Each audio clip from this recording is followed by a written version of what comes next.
even when we come to worship, let me tell you, it doesn't matter whether you have paid your house rent. It doesn't matter whether you are married to working or not. It doesn't matter whether you are courtship. It doesn't matter the kind of the vehicle. It doesn't matter the house you live. You are commanded to worship.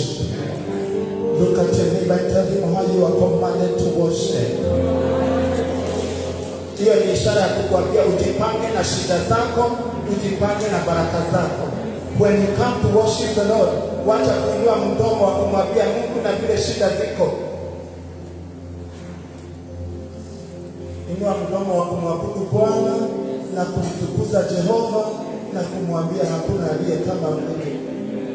The first 4 commandments, they talk about worship. Who to worship, how to worship.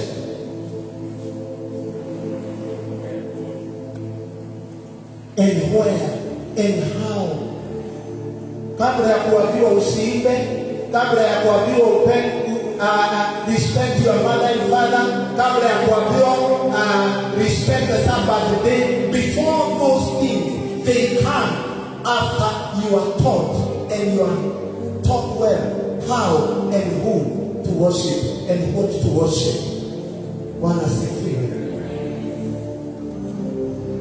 But today, we don't worship because we are commanded, but we worship, or I worship, because I have seen the benefit of worship. When I lift up my hands to worship the Lord, my life takes a new dimension. It takes a new dimension. I am a witness of what God can do through worship and through praises.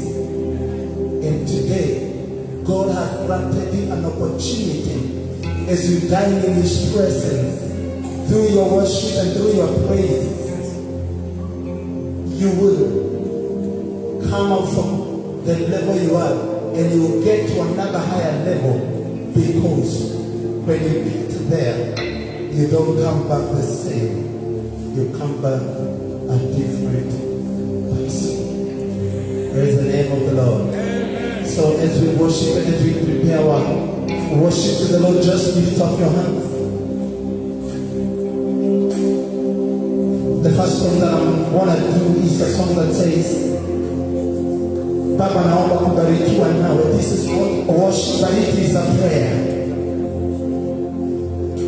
It will help you to come out from the situation that you are in. You'll be able to bring your mind in the house of the Lord. Jacob made this prayer, and his life was no longer the same. Lift up your hands to the Lord. Open up your mouth and tell the Lord how lovely. Praise the same way. It's my prayer like Jacob. My desire is my life to change and to take a new direction.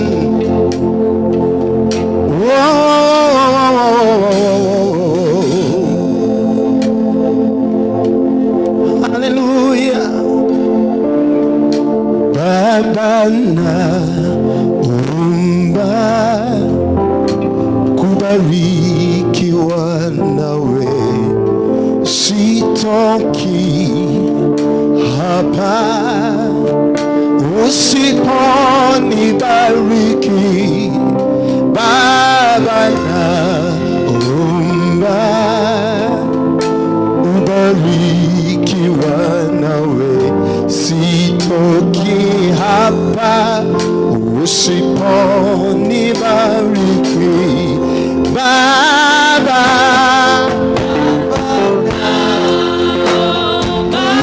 kubarikiwa nawe, Mungu mfalme mwema.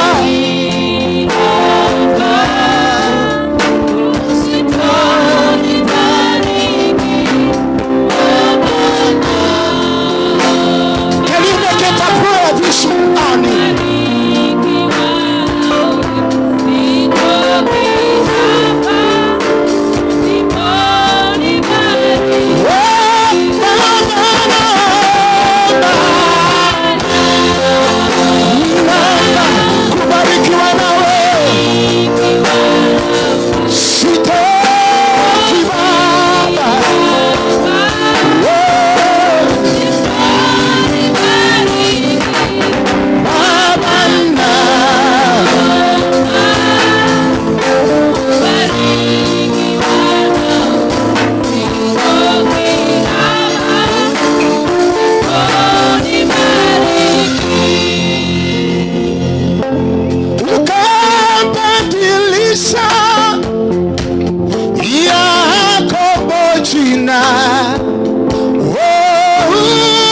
amemuita Israeli. Oh, maana yake kubarikiwa, nami naomba kubarikiwa nawe Baba, naomba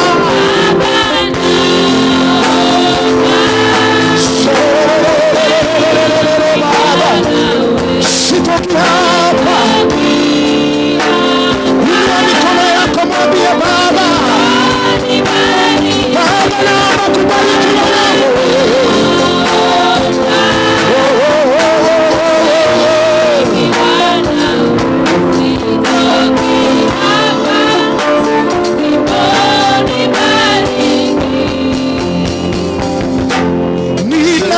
Ninapokutazama utaniinua, ninapokutazama utaniinua, ninapokutazama sitaogopa kamwe, sitoki hapa bila utazama wako.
Mikono yako, mwambie Baba, siku ya leo, I need your blessings, I need your touch. I may look like I am blessed, but within my soul, within my heart, I am like Jacob who had no peace. But today I came for my peace. Today I came for my salvation. Today I came to meet with you like Jacob. Fungua kinywa chako, mwambie Mungu, ninajiachilia mbele zako, najiachilia mbele zako Baba, najiachilia mbele zako wewe, najiachilia. I am like Jacob.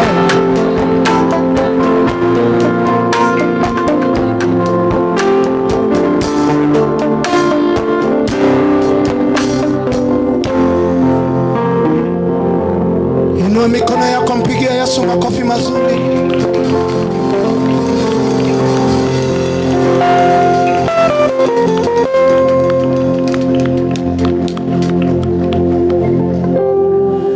I want to do this worship song that says umetukuka, umeheshimika.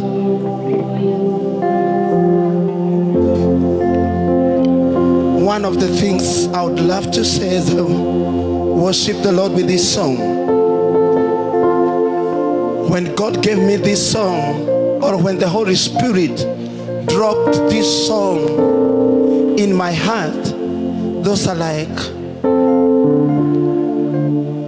15 years down the line. Yeah, 15 years when the Spirit of God gave me this song. When I say, I lift up my hands and say, umetukuka, umeheshimika, hakuna aliye kama wewe. I remember those 15 years, the situation was saying, the situation that I was going through was saying, you are not worth don't deserve my worship, I cannot worship you. In another way, when I say umetukuka, the situation was saying the opposite side. Umeheshimika, the situation that I was going through at that particular time, ilikuwa inasema hata huishi wewe Mungu. Kama mimi niko uhai, lakini ninateseka vile ninateseka, I don't think you care for me. When I see hakuna mwingine aliye kama wewe, God is my witness, I was looking for many other things to do because of what I was going through. It was a sacrifice to nullify the situation and say, beside what I am going through, beside the unanswered questions that are around me, you are highly exalted. And it didn't just come out as a good song, but within my spirit, I was crying, I was broken, frustrated. But when I chose Lord in that situation, the worship, the words in the song brought difference in my life. What can you see in your life? The Bible says, let the sick say they are, let the poor say they are, and let the weak say they are. That tells you in life there are situations that comes and tells you you are weak, you are sick, you are weak. But because the Bible says I am strong, I will not concentrate with what I am feeling, but I'll tell people through Jesus I am strong. I will dance, I will celebrate the goodness of the Lord, not because of anything else, because I know I may look weak, but when I say I am strong, He will make me become strong and become mighty. My healing will not just come because I am prayed for, but it will come when I will say I am healed. And when I say I am healed, I will live like somebody who is healed. I will not give people attitude of sympathy. I will show them I am strong through Jesus. Lift up your hands. Try to lift God above your situation. If the situation is telling you He's not worthy, tell Him, Jesus, you are worthy this morning. Hallelujah. Umetukuka, twakuheshimu Baba, hakuna mwingine kama wewe, wewe Mungu Baba yangu. Na kuinua mimi na kuabudu, umetukuka na kuheshimu Baba, hakuna mwingine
mwanzo tena mwisho.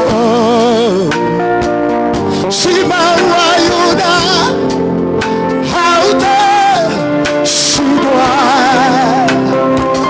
Sauti yako naielewa, unaponena twasikia. Umetukuka Baba,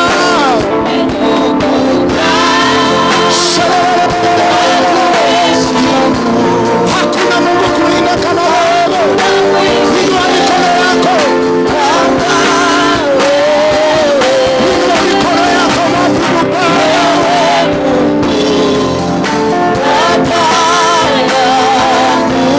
Yawe na kuinua, yawe na kuinua. Inua mikono yako zaidi ya shida.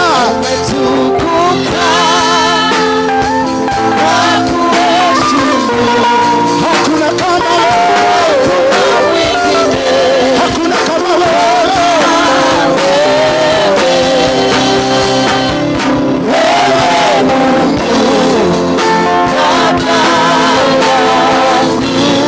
Yawe na kuinua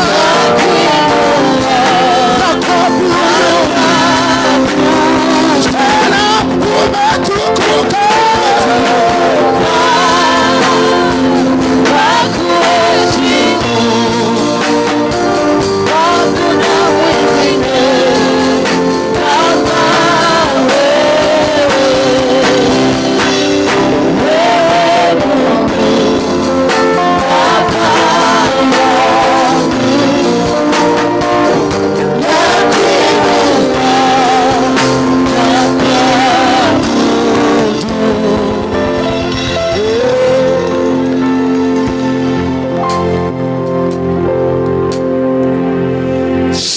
Sijaona Mungu kama wewe,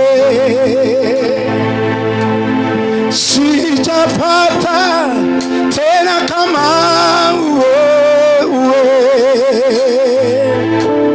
Hakujakuwa, hakutakuwa, hakutakuwepo wa kuabudiwa. Just we do it softly.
at the point of your issues and at the point of your matters.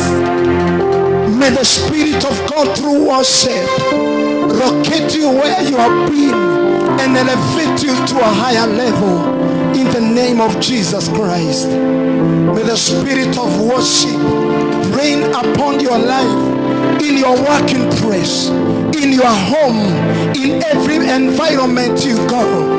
You carry the spirit of worship, that you may bring God in your life through your worship. The Bible says in the book of John that he is seeking them that can worship him in truth and in the spirit. I declare you shall be one of them that shall worship the Lord in truth and in the spirit. Situation may not allow you, but today I declare in the name of Jesus, you shall rise above your issues, you shall rise above your matters and choose to worship the Lord. The Lord bless you. The Lord bless you. Amen.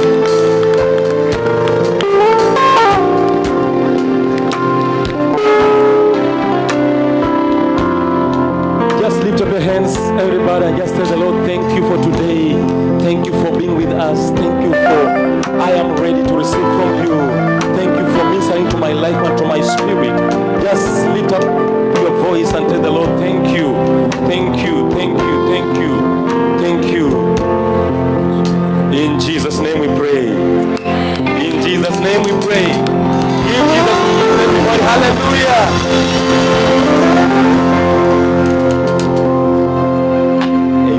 Let me just be left with the instrumentalist wachache kidogo.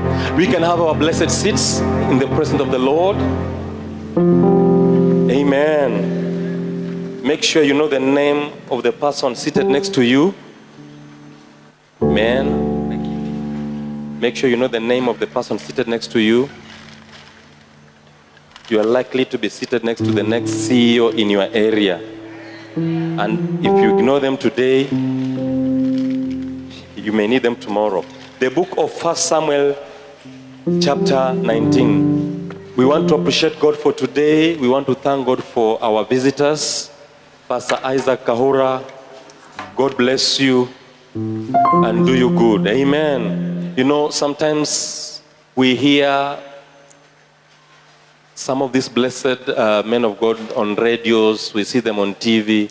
But today, they are here live. Isn't this a blessing? GMI family, can we give Jesus praise in the house? Hallelujah. Amen, amen, amen, amen, amen. Pastor Samson Adanje is in the house. And you have never known this guy until in some few hours to come, you'll know who he really is. Amen. He's blessed, anointed, and a true man of God. Amen. My children, you know, we just don't bring anyone here right now. But we thank God. Some are still coming on their way. Pastor Samson has just told me majority have confirmed.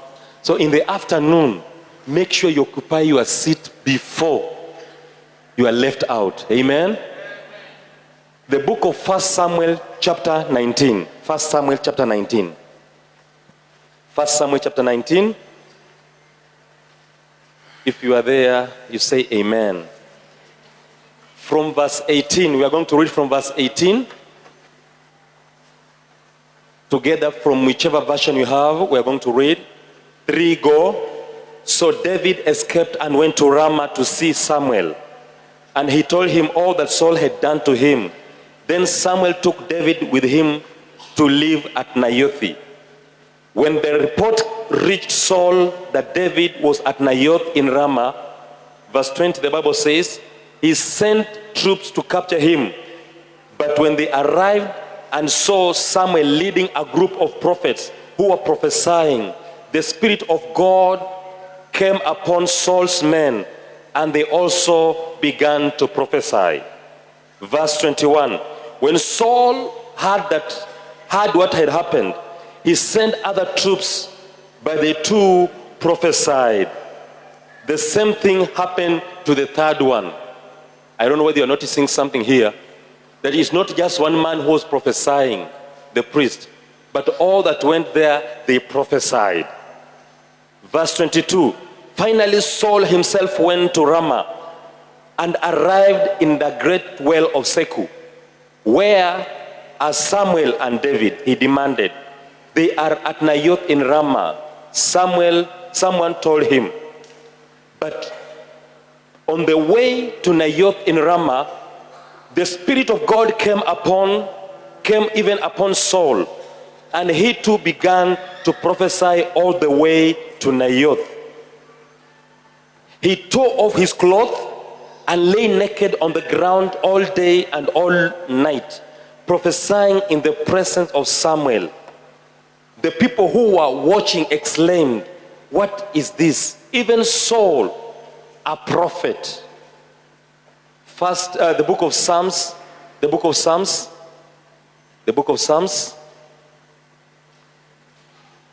Psalms chapter 16. Psalms chapter 16. Are you there? Psalms chapter 16, verse 11. Psalm 16, verse 11. The Bible says in the King James Version, thou wilt show me the path of life. In thy presence is fullness of joy. At thy right hand there are pleasure forevermore. Father, we thank you for your word. We receive it with thanksgiving. We pray that, Lord, you are ministering to us life today. In Jesus' name, amen. Amen. Now, I want to continue our series about celebration. This is the second week where we're having our celebration Sunday. And today I want to talk about the presence of God for a very short time, and then we are done. I want to talk about the presence of God. Amen. Now, in the Garden of Eden, after God had created everything, he created Adam and Eve, and he positioned them there. The Bible says these guys were enjoying life. They were having everything that they needed at their disposal. They lacked nothing. They needed nothing. They were happy. But after they sinned in the Garden of Eden, they were chased out of the presence of the Lord. And the Bible said that the angels were positioned to guard the Garden of Eden. And Adam and Eve were forced to go outside the garden to learn how to survive. I want you to know a few things here. Number one, in the Garden of Eden, the spiritual man in Adam and Eve was more active than the physical man. Remember what I told you the other day, that Adam and Eve had two pairs of eyes. They had the physical eyes and they had the spiritual eyes. In the Garden of Eden, the spiritual eyes were more active and the physical eyes were not active.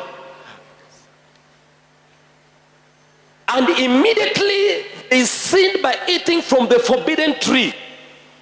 The Bible said that the Satan convinced Eve and told Eve, when you eat of the tree of knowledge and knowledge of good and evil, you shall not die, but your eyes shall be open. What does it mean? Does it mean that they were not seeing? Listen to me, child of God. In the Garden of Eden, the spiritual eyes were seeing, but the physical eyes were not active.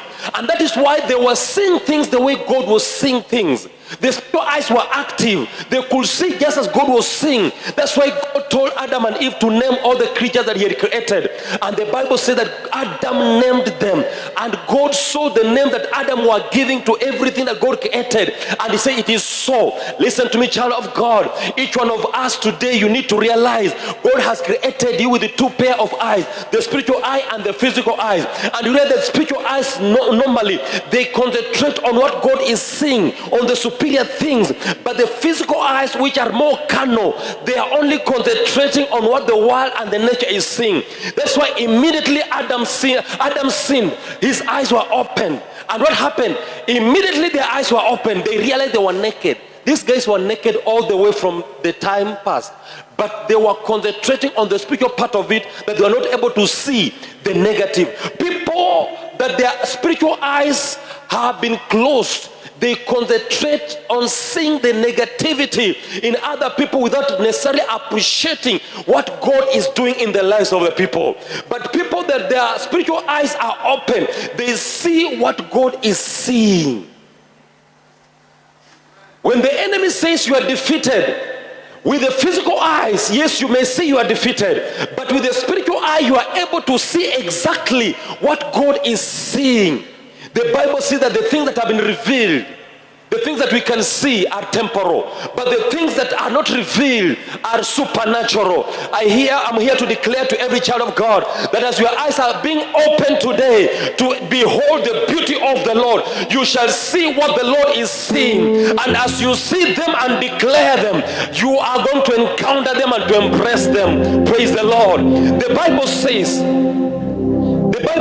there was a man by the name David. David had just been ordained to be the king of Israel, and certain victories had been given to the children of Israel through this one man called David. And the Bible said that there came a time when the enemy, when Saul felt jealousy about him and started looking for means to destroy him. Listen to me. It is what you carry that determines the type of enemy that comes on your way. No enemy attacks any man carrying nothing.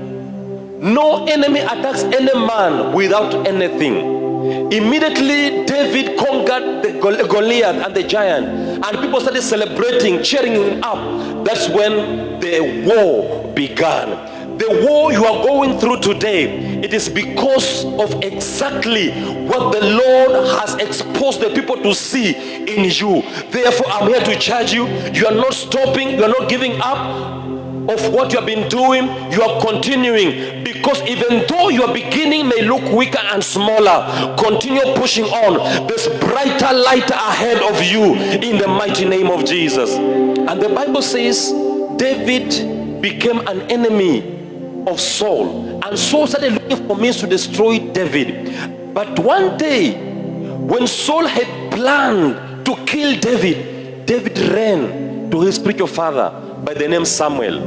And immediately he arrived, he told Samuel that all that was happening. Samuel asked him, what is happening? He said, hey, Saul wants to destroy me. There's only one thing that Samuel did to David. Listen to me. I came here to challenge every child of God today. We don't just follow anyone. Paul says that follow me as I follow Christ. We see David now following Saul because following Samuel because Samuel was following God. They ran to a place called Naioth in Ramah. According to the Hebrew, Naioth means a dwelling place, a place of safety, a place where your pain can be healed, a place where your forgottenness can be remembered again, a place where you sit and rest and the Lord fights for you. I'm here to declare to every child of God listening to me, time for you to fight is over. It's time for you to sit and relax and wait for the Lord to fight for you. For the battle is not yours. The battle belongs to the Lord, but the victory, it is yours. When they arrived, to cut the long story short, when they arrived, the Bible says they started praising the Lord, prophesying and declaring the goodness of the Lord. I want you to get one thing here. The Bible says in the book of Luke chapter 16 verse 16 that the prophets and the law were until John. Since then, the kingdom of God is preached. Whenever the kingdom of God is preached and people receive Jesus Christ as their personal savior, I'm here to declare to you that every born again child of God, you are a prophet and you are a prophetess. You not only need to wait for somebody to come from somewhere to come and prophesy over your life. Some of the so-called prophets, they prophesy. Some of them, they speak what they know about you. Some of them, they read your stars. But I'm here to declare to you, child of God, when no one is prophesying over your life, you are a child of God. You can stand and declare and go for the scripture that talks about your life and start declaring over your life and prophesying over your life. The Bible says that Adam and Eve were just out of the Garden of Eden. Since then, mankind realized in the presence of the Lord there's fullness of joy. Why do we have fullness of joy in the presence of the Lord. In the presence of the Lord, answers are given to every question in the heart of every humanity. In the presence of the Lord, one man by the name Peter, who was a coward before then, after he received the power of the Holy Spirit, in the presence of the Lord, he preached a sermon in less than 10 minutes, and 3,000 people got born again. Because he was in the presence of the Lord. Listen to me, child of God. All that you are looking for are available in the presence of the Lord. All that you have been searching for are available in the presence of the Lord. All that you have been praying for are available in the presence of the Lord. As you access the presence today, you are accessing your answers in the name of Jesus. Praise the Lord. From that moment, mankind started trying to look for the presence of God, because they were used to enjoying the goodness of the Lord. In the presence of the Lord, there is safety, there is peace, there is joy, there is love, there is provision, there is healing, there is every supply of all that you need. But since human being, he was used to rest under the grace of God in the Garden of Eden. Everything was being given to him. He was waking up in the morning. The fruits are there. He could eat of anything he wanted. No one was laboring. No one was sweating for him to encounter or to enjoy anything. He was in paradise, a place where you can eat, a place you can drink, a place you can sleep.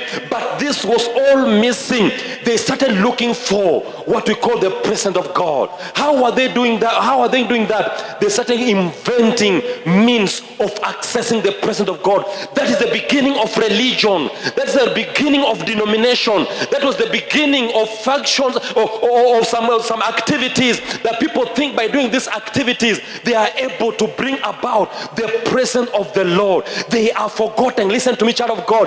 Anybody born again, the Lord is in you. The Holy Spirit is in you, and he said, I will not leave you, I'll not forsake you. The power of God, the power of the Holy Spirit is dwelling in you, within you.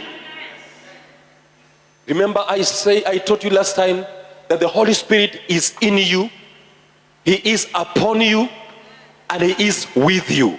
Let me repeat that again. The Holy Spirit is upon you, he is in you, and he is with you. He is upon you to empower you to serve.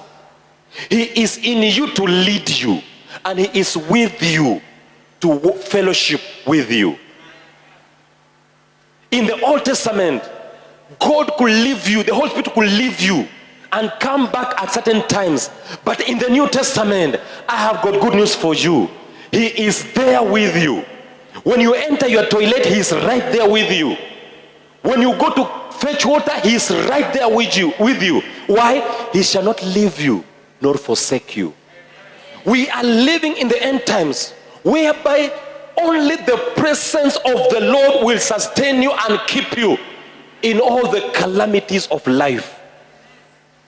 Samuel and David, they went to Naioth in the dwelling place of the prophets, and they decided to do what people could not imagine could deliver them. Today, as you enter into the presence of the Lord, I came to challenge you.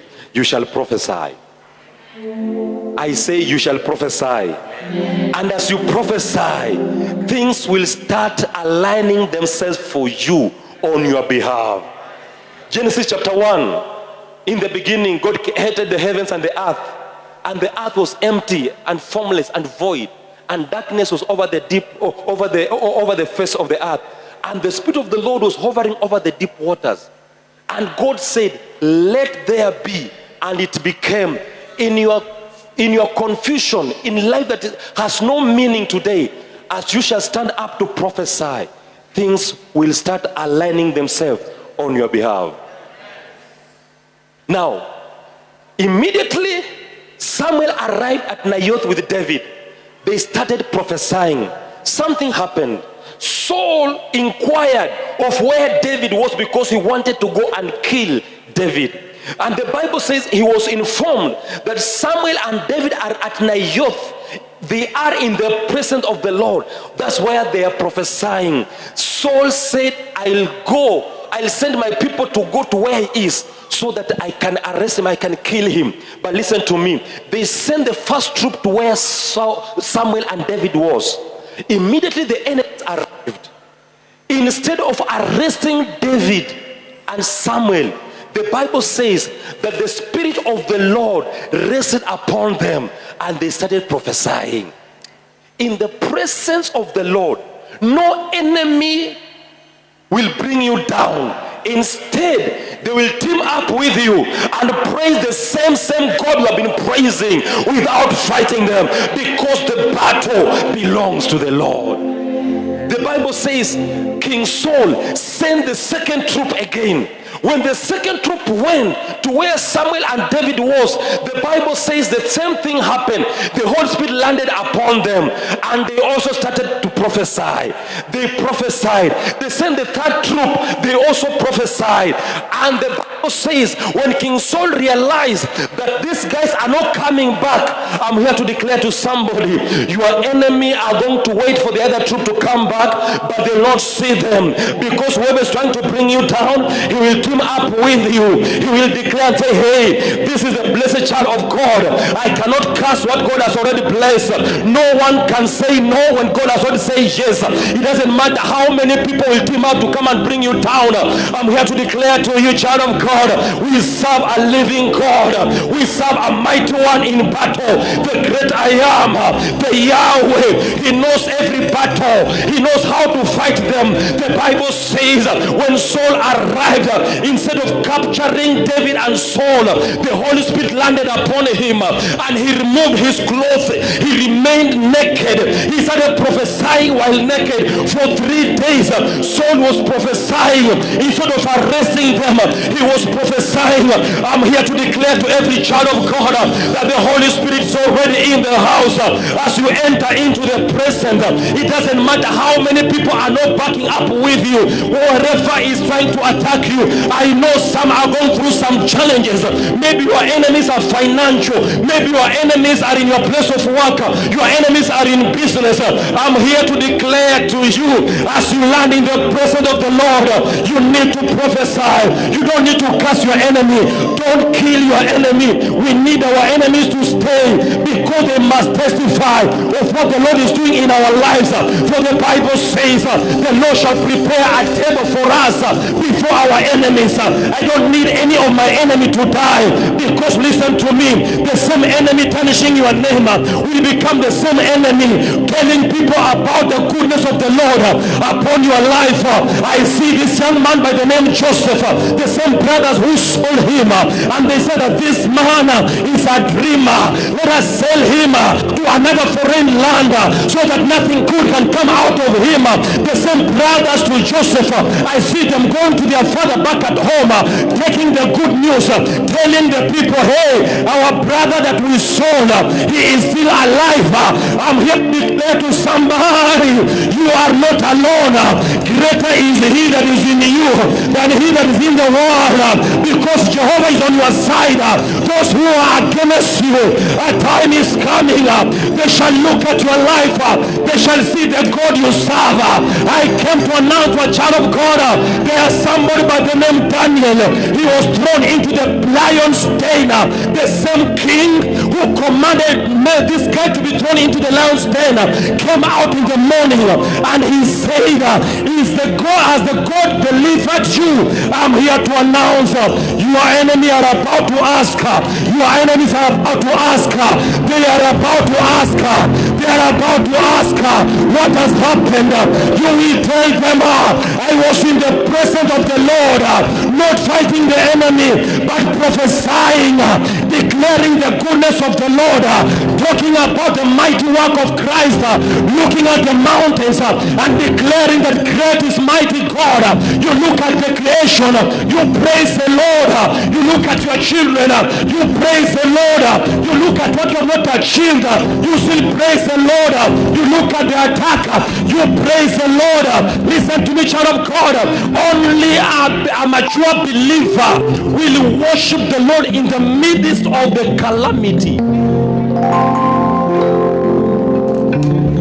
Second Chronicles chapter 20, the Bible says 3 troops were attacking the Israelites. These were the Amorites, the Jebusites, and the sites. Now, anytime you hear about the sites in the Bible, whenever you're reading your Bible, these are a product of Lot and his daughters. You remember the story? Lot drank. The children gave him alcohol, he drank. Then he gave birth to his own daughters. Now, those children born from Lot's daughter with Lot, this is the Amorites, the Jebusite, and the Hittites.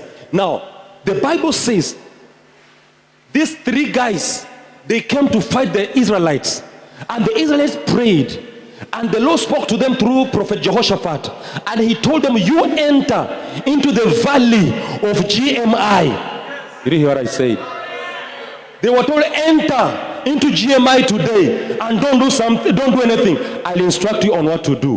When they arrived, the Lord told them, lift up your hands, start praising the Lord. As they were praising the Lord, the enemy saw their friends. They thought those are our enemies. They started fighting and killing one another. Before they realized the other troop was already out, they faced the other one. They killed themselves and they finished them all. But the Israelites were praising the Lord, jumping and shouting and celebrating of the goodness of the Lord without fighting. Listen to me, child of God. A time has come. You no longer need to fight the battle that the Lord is supposed to fight for you. You try to fight your enemy, you lose. You praise the Lord will ashame them. Hallelujah. Praise the Lord. In the presence of the Lord, what do? Number one, once you arrive in the presence of the Lord, number one, you rest. Amen. You do what? When you work, God will rest. But when you rest, God will work. Now listen to me. The cross of Jesus Christ is a defining factor between resting and working. Before the cross of Jesus, everything was all about man's effort. That's why the Bible says, if you do this, I'll do this. If you do this, I'll do this. If you do this, I'll do this. In other words, before the cross, everything that was happening, men were doing it so that they can get God's approval or they can receive from the Lord. Are you getting me? Even forgiveness. Jesus said to the disciple and the people who are listening to him, forgive people their sins so that your heavenly Father can also do what? Forgive you. Because Jesus was preaching from the Old Testament. I hope I'm not confusing anyone here. Jesus preached from the Old Covenant, from the Old Testament. The New Testament began after Jesus died and resurrected. The New Testament begins by the death, the burial, and the resurrection of Jesus Christ. Therefore, before Jesus died, he was also preaching in the Old Testament, from the Old Testament. And this is what he said: forgive people their sins so that your heavenly Father can also forgive you.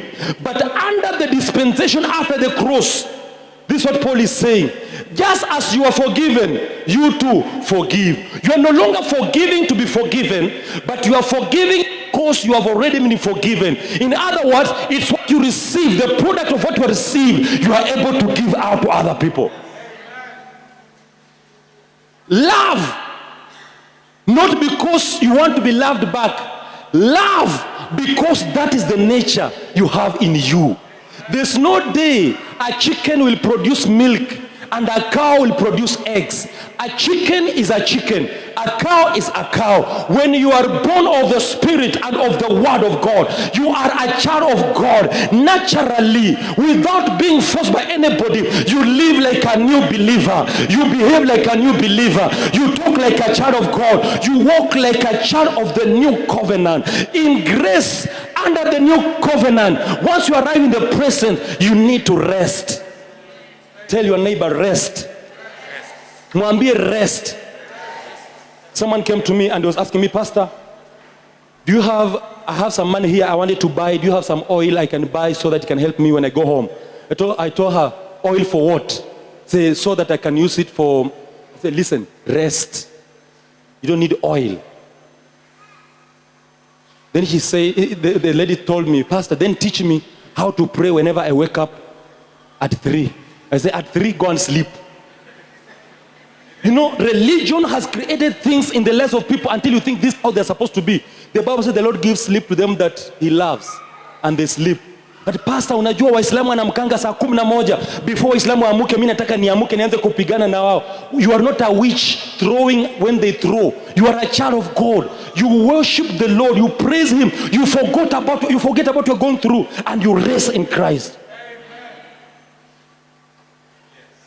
Hallelujah. I told you last month, I think it was last month or 2 months ago, when people came to me asking me that, Pastor, which weapon is the best for killing the devil? Because tumeambiwa this Sunday we are going to kill Satan. So I want to know which material is good, because alikuwa amebeba fimba akasema, is pipe enough okay ama pipe in plastic? I told them none of them is okay. You don't fight the devil using tools. Another better way of fighting the devil is praying in tongues. Did you hear what I said? Listen, child of God. When you will enter the presence of the Lord, rest. Do what? Do what? When you rest, he will work. When you work, he will rest. Number 2, believe. Have faith that he who began good work in your life will finish it. Can you appreciate the Lord for the guests that are coming in? That is Emma Omonge. She's in the house now. Amen. Amen. You have a seat there. Amen.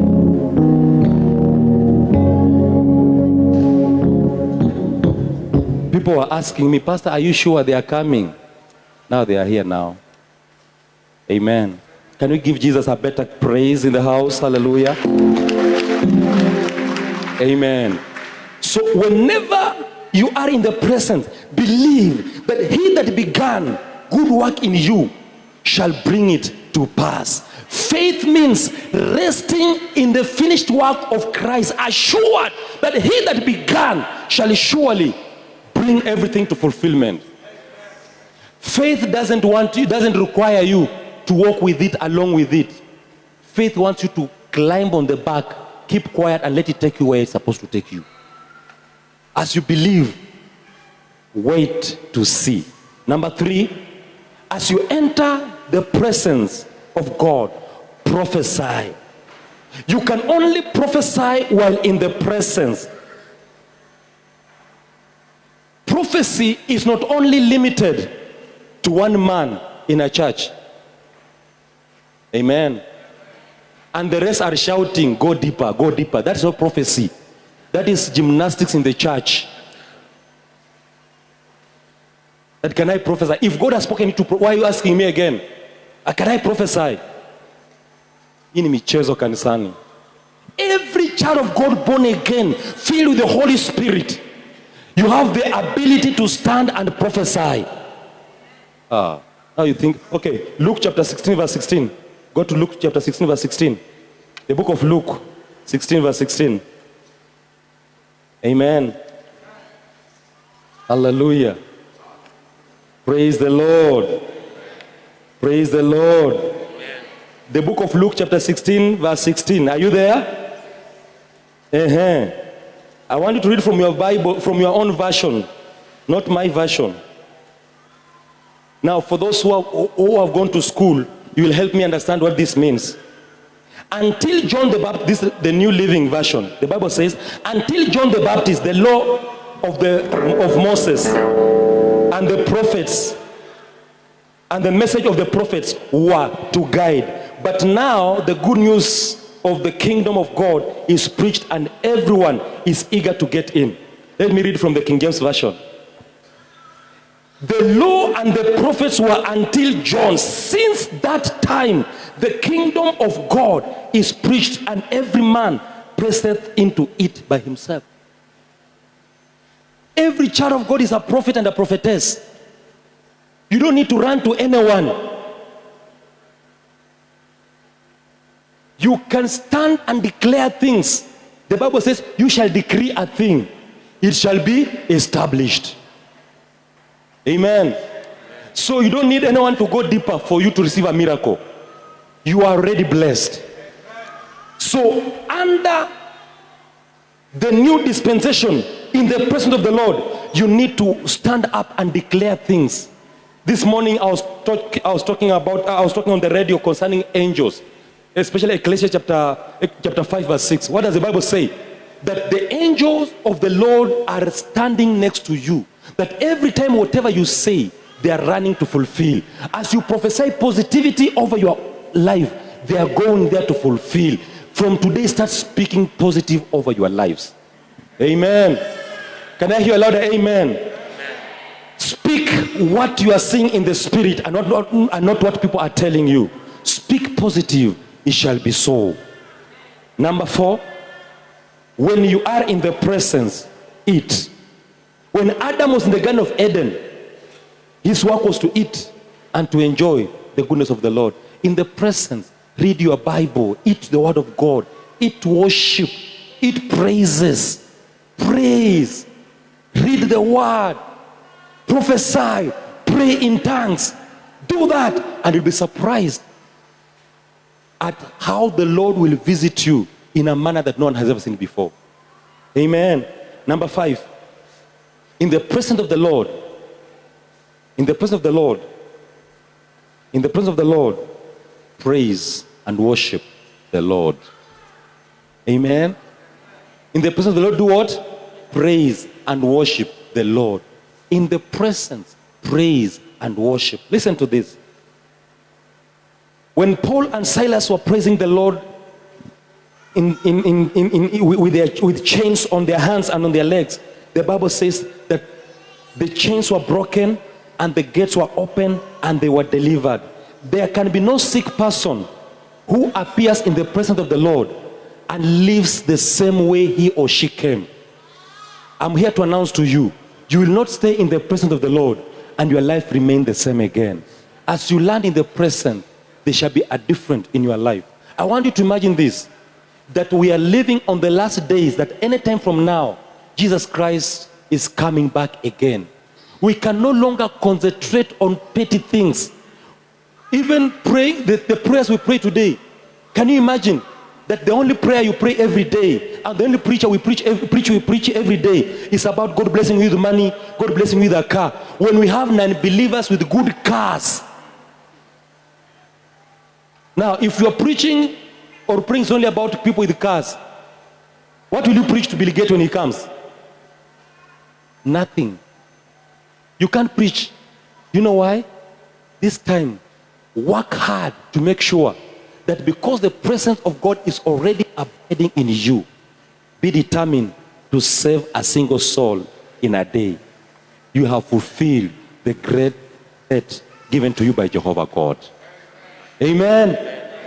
One of the fine Sundays we're going to decide, we just come, we pray together, then we divide ourselves into groups and we go out there to preach to people, and you make sure at least minimum 3 people are saved before you come back. Is that okay? Wonderful. Another time, we shall go to Kenyatta Hospital. I'll divide in groups again. And you make sure at least minimum 3 people have been healed. Is that okay with you? Another time, tutaenda City Mortuary. I know some of you fear dead people. But that's where we are going now. Where the presence of God is, the dead will walk. The blind will see. The lame will walk. The deaf will hear. Nothing will stand where the presence of God is. When you read the Bible, the work of the pastor or the fivefold ministry is to edify the church for the work of the ministry. So my work is to prepare you to go out and preach. How many people are going to help me on doing that? How many people are going to help me on doing that? Look at the person next to you and tell them, Jesus loves you. No, that's how it begins. Amen. Ask that person next to you, do you know about Jesus? Ask them again, have you given your life to Jesus? Let them answer you. In the presence of the Lord, we have all the solution that we need. So today, I don't want to see anyone praying, Father bless me with a car. A car is nothing. Father bless me with a husband. You are praying for your husband from January till December and he's not coming now. You can still go to heaven without a husband. You cannot go to heaven without Jesus. Father, bless me with a boy. Sorry, that's an already done thing. What are we doing today? Today we are just praising the Lord. Amen. Praising who? Na yule mwenye unaona asifu Mungu, kuna mahali huwa anasifu. Na si hapa. I want us to pray. Can we stand up on our feet, please? Amen. Amen. Amen.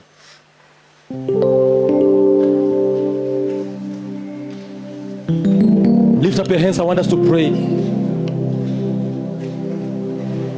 want us to pray. Just lift up your hands, everybody. Just worship the Lord in the house before we pray together. Just worship the Lord in the house. Just worship the Lord. Just worship the Lord. Just worship the Lord. Father, we love you. Father, we bless you. Father, we praise you. Father, we honor you. We give you praise. We give you praise. We give you praise. It's during this time that the presence of the Lord is in the house, that the Lord will minister to you in the name of the Lord Jesus. Just lift up your hands and praise the Lord. Thank you, Jesus. Thank you, Jesus. We worship you, Lord.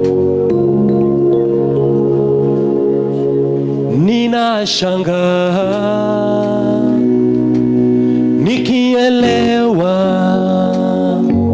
wewe ni zaidi ya vile nilivyoambiwa juu yako, tena sauti yako yanisikia sauti zote ninazosikia. Ninashangaa, ninashangaa nikielewa wewe ni zaidi ya vile nilivyoambiwa juu yako, tena sauti yako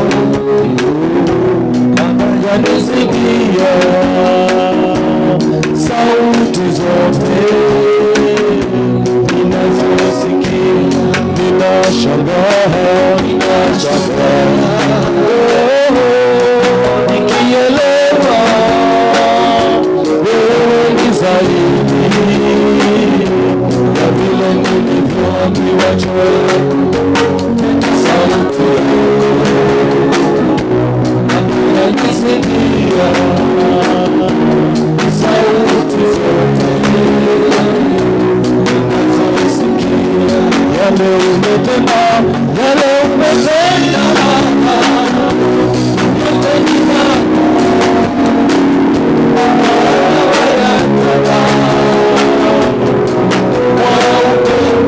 Yale umesema,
everybody worship the Lord in the house. Everybody just worship Him. Tell the Lord, I love you. I worship you.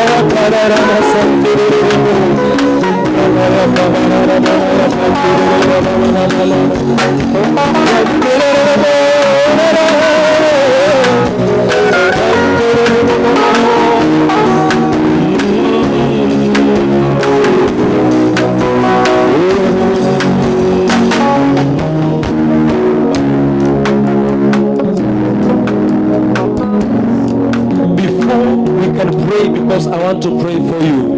Before we can pray, I want to ask a question. I want to have a question with you today. I want to ask, if you are there and you have never received Jesus as your Lord and Savior, and you are saying, Pastor, pray for me today. I want to start praying. I want to start by praying with you this very day. You want to give your life to Jesus. Lift up your hand, please, wherever you are. You want to give your life to Jesus. You just want to give your life to Jesus. You want to give your life to Jesus. Every eye closed, every head bowed down. Every eye closed, every head bowed down. You are saying, I want to give Jesus my life. I want to receive Him as my Lord and my Savior. Kindly lift up your hand. I want to pray with you. I want to pray with you if you are there. God bless you, my sister. God bless you. Any other person? Any other person? Any other person? God bless you, my sister. Any other person you want to receive Jesus as your Lord and Savior? This is a day you will never forget in your life. You are receiving a new birthday today.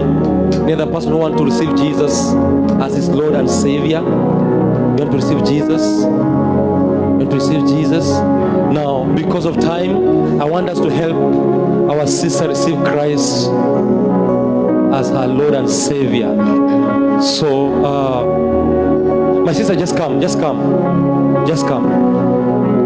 Pastor Charles, kindly, can you help lead her into repentance prayer? Can we give Jesus praise whenever one soul receives Jesus?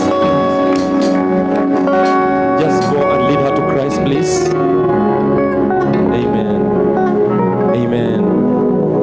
It's our joy whenever we help lead someone to Christ. That's our joy. Amen. You might be going to church, but you have never given your life to Jesus. You might be even in the worship team, but you have never received Christ as your Savior. This is a very important opportunity that we're giving to you today. Amen. Amen.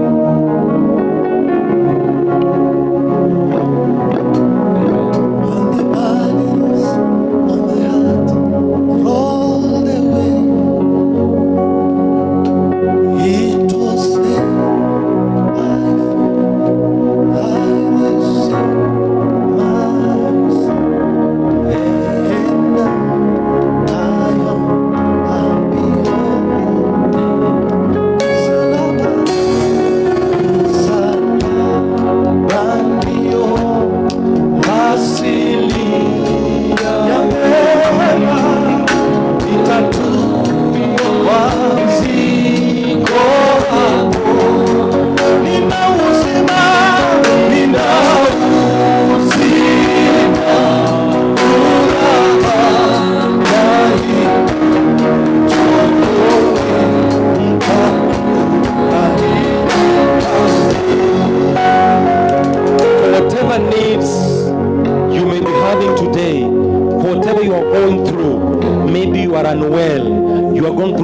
Some difficulties in life, the presence of the Lord is already here. I want to pray with you from wherever you are. Before I can also pray for this, like a special dedication to some woman of God. I want to declare this word of God unto your life, and I want to believe the Lord will turn around your life wherever you are. Just lift up your right hand as we pray together with you in the name of Jesus. Father, we thank you. We bless you. We thank you because of every hand lifted up, oh Lord. We decree that your presence will manifest and give solution and answers to every request, to every desire, to every prayer in their hearts. Meet them to the point of their needs, Lord, and fill their mouth with testimonies, their hearts with joy. For it shall be so in Jesus' name. In Jesus' name. Give Jesus praise in the name of the Lord. Amen. Just a moment. Before we finish, I also have Pastor Faith who needed dedication. Kindly come. Just want to dedicate this woman of God for the work she's doing. Just come, please, very fast. For the work she's doing, we just want to dedicate her in the name of the Lord. Sioni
passion and your desire is nothing other than, yes, God bless you as you come. This is the most important thing we need to do today now, because this is where the heart of Christ is. The heart of Christ is in nothing else other than the ministry, the kingdom, and the service to the kingdom of God. To the kingdom of God. You just want to see souls being saved. Souls being saved. Souls being saved. Souls being saved. Souls being saved. And this is what we're praying today in the name of the Lord.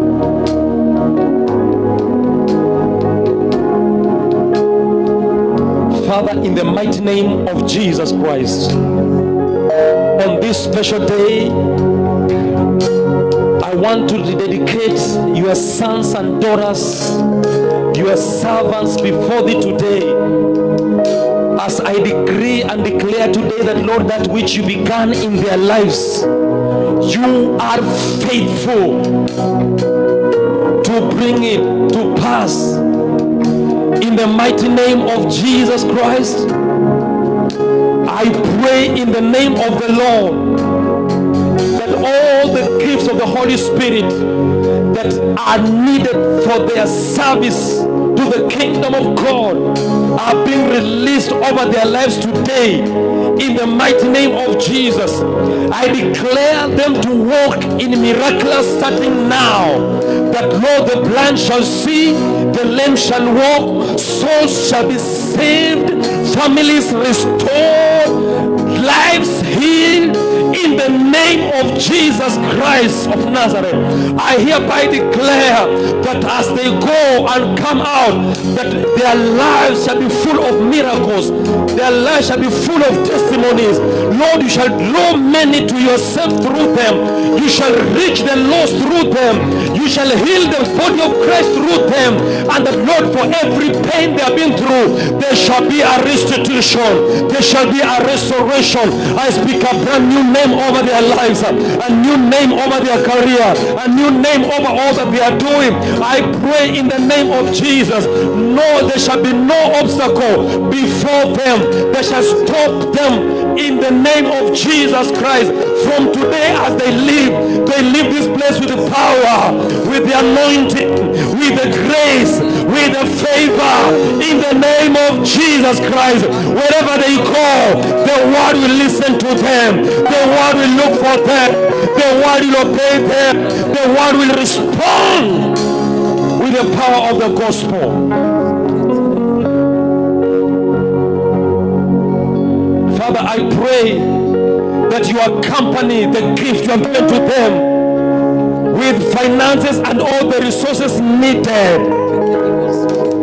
That through them, I pray in the name of Jesus, whatever they shall touch their hands to do pertaining your kingdom, it shall stand, it shall work, it shall flourish, it shall increase, it shall bring you glory in the name of Jesus, in the name of Jesus. And so shall it be.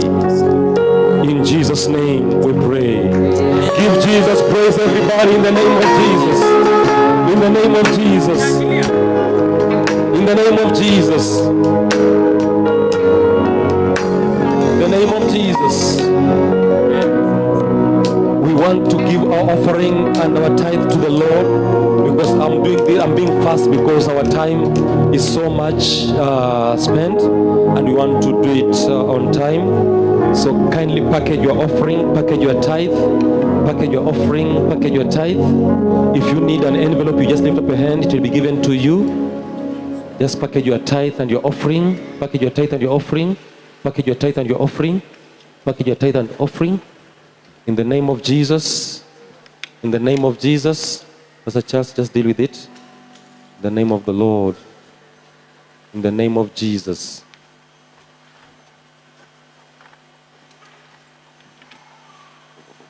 Be free in Jesus' name.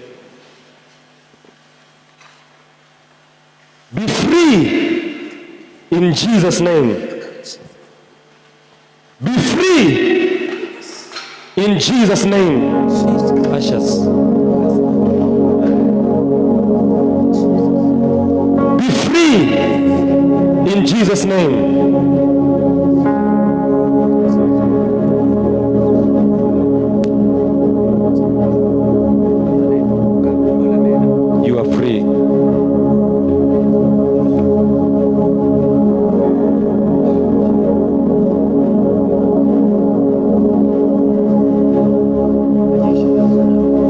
cast that.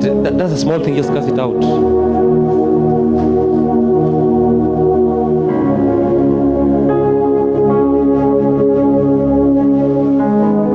Package your offering, package your tithe. Everybody, package your offering and tithe. We just want to give to the Lord. We just want to give to the Lord. We just want to give to the Lord. We want to give to the Lord. Very fast, very fast, very fast, very fast. Go dancing.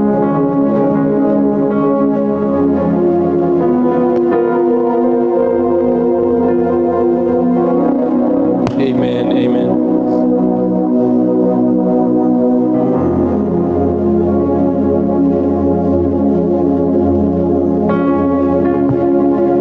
Have you packaged your offering? Amen, amen, amen. We want to pray for the offering. Father, we thank you. We bless you today. We thank you because whatever we are giving is a testimony that indeed you have blessed us. Receive our sacrifice and receive our thanksgiving in Jesus' name. Amen. Kindly, let's come and give our offering very fast. Fanya raka raka. We have many good things coming, so we want to finish on time in Jesus' name.